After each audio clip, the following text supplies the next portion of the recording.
Welcome. You're listening to the I'm Wired to Inspire podcast, creatively engineered by Nicole, the inspiration specialist. I'm Wired to Inspire is a powerfully packed 5-minute podcast filled with inspiration and encouragement to get you through your day. It's designed to inspire you to live your authentic purpose. Now stay tuned for your host, Nicole, the inspiration specialist, on today's episode of I'm Wired to Inspire. You're listening to the Black Excellence Expose with Nicole, the inspiration specialist.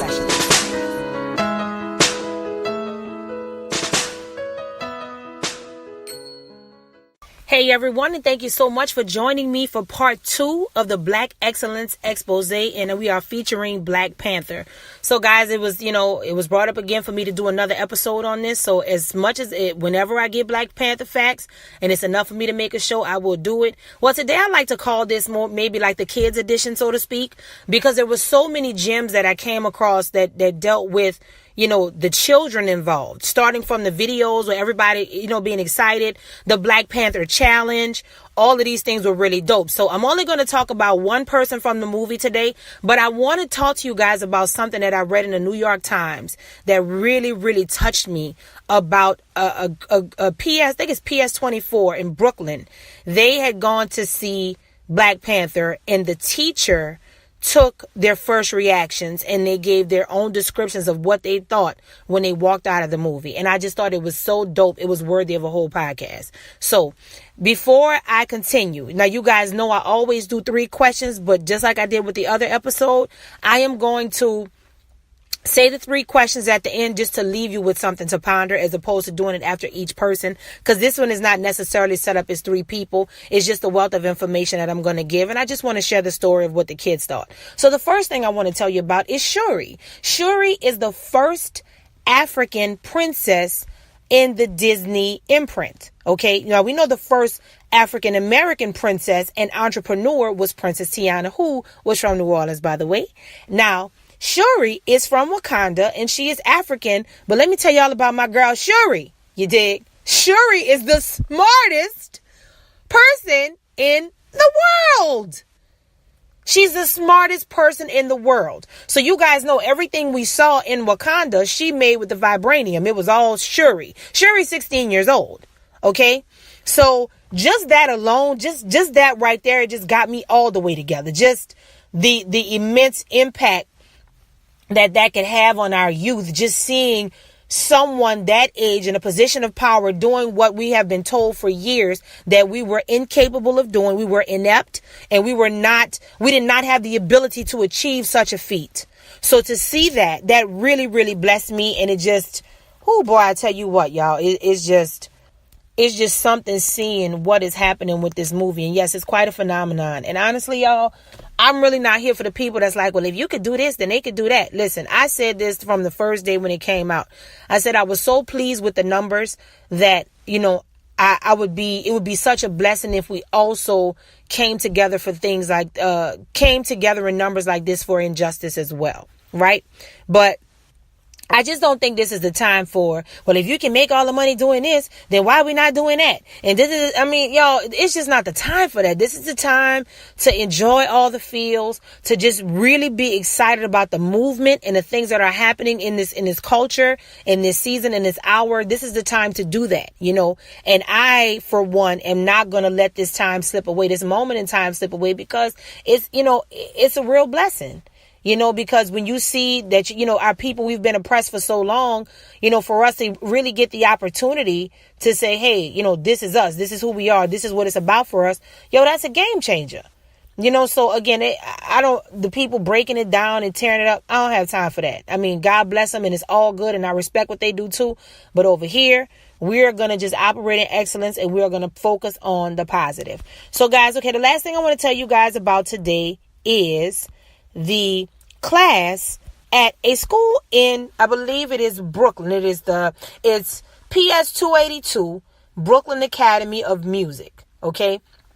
And I'm going to read a little bit of this from the teacher. And it says, I I had invited a handful of 12-year-olds from PS 282 in Brooklyn to an early screening of Black Panther at the Brooklyn Academy of Music.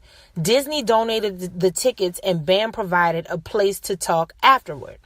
In 23 years as an educator specializing in the relationships of law, society, and entertainment in the construction of racial norms and beliefs, I had been keenly following the hype surrounding Black Panther and the argument that a story of an African superhero would benefit Black children's self-esteem. There was even a Black Panther challenge, and there were crowdfunding campaigns to send youngsters around the country to see the movie. But in all the talk, a crucial element was missing. What did they think of the film? And how did it make them feel? What did the children think? So, he goes on to talk about, he breaks down the different things that he questioned them about in sections. So that's how I'm going to do it. So let me tell you. So here are a couple immediate reactions.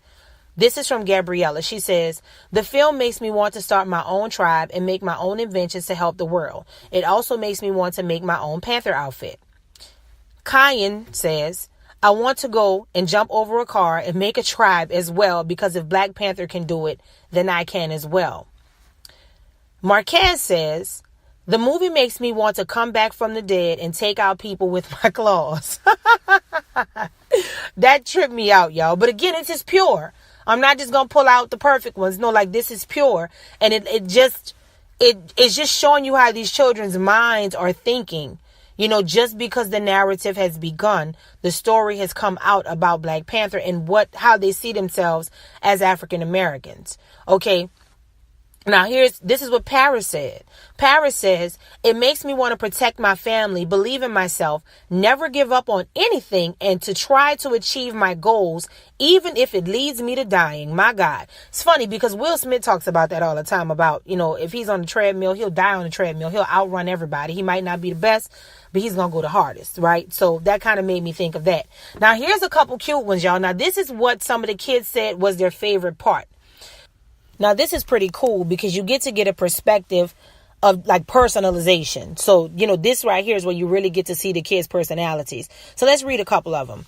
Okay, so here's one that says from Kyan. She says, when M'Baku, leader of the Jabari tribe, helped out the Dora Milaje, that was really important to her because before he had said no. Right. So that shows that he thought about it and he didn't just say no. I thought that was cool because I think it's like a small lesson on forgiveness and like saying, forget it. We're going to do this thing together. So I also thought that was pretty dope.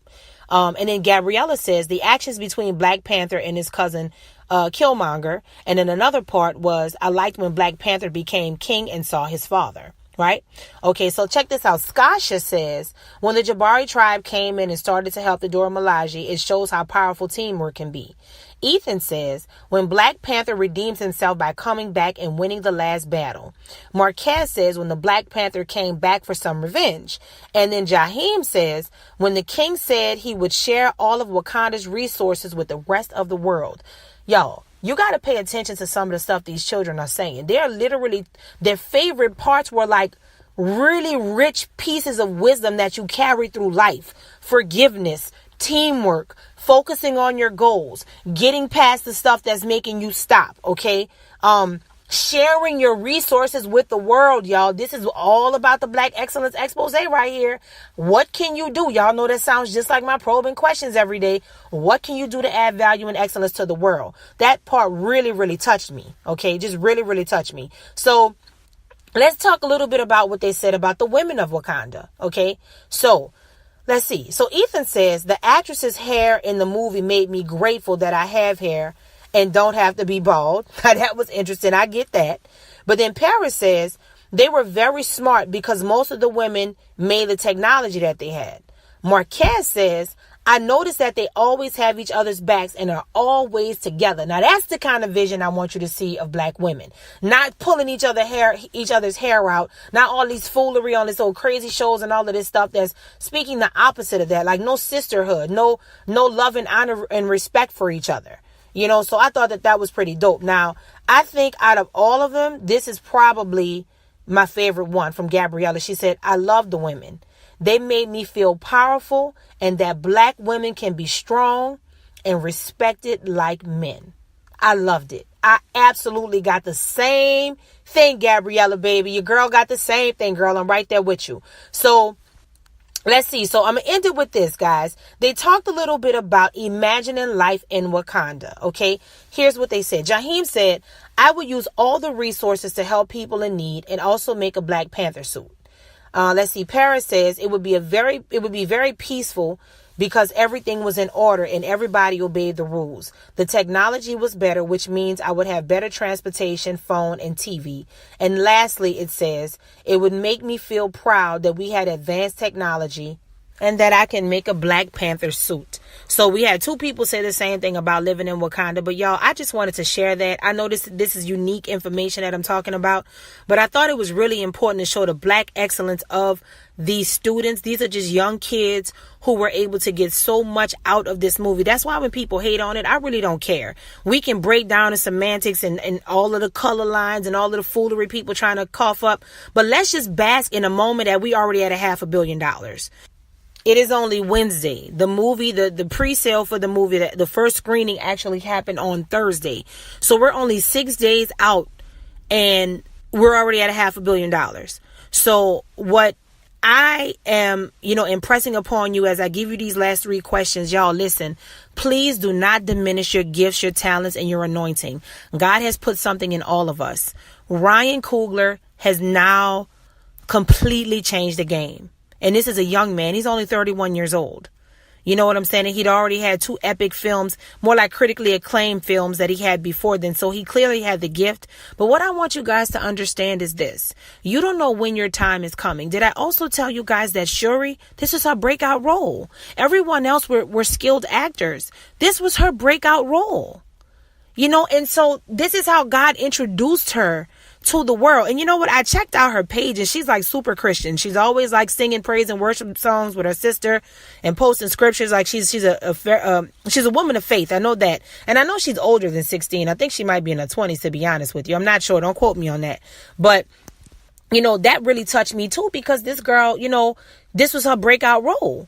And you just never know what God is going to do. So I asked these 3 questions and I want you to take them with you. And please do not diminish your dopeness. This is what we're not doing. Do not diminish your dopeness. You can do anything. Let Black Panther be a testament to you that you got this. You figure it out and you're going to do what it is that God is calling you to do. So here are your 3 questions. Number 1, how can you fulfill a need? What is there where you see something is lacking and you can fulfill that need? Number 2, ask yourself, what have I learned that I can package and share with the world? And thirdly, what is the authentic, unique thing about me that I can put into this world to cause impact and to add value?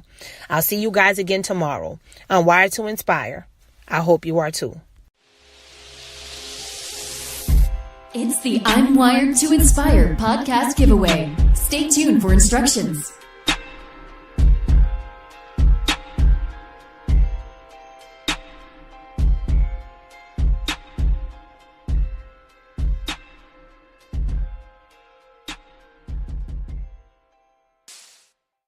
Hey everybody, thank you for joining me for the February contest instructions for the I'm Wired to Inspire contest giveaway. Now, this particular contest is specifically for Instagram. I will be making a post and it will be speaking of this contest, and then you're going to repost it and tag 3 friends that inspire you for a chance to win a $50 Amazon gift card. 2 winners will be chosen. You must be following at robinicolek, that's one word, 1 N, and I'm Wired to Inspire for your entry to be valid. We must be tagged in your photo for us to see it. Good luck.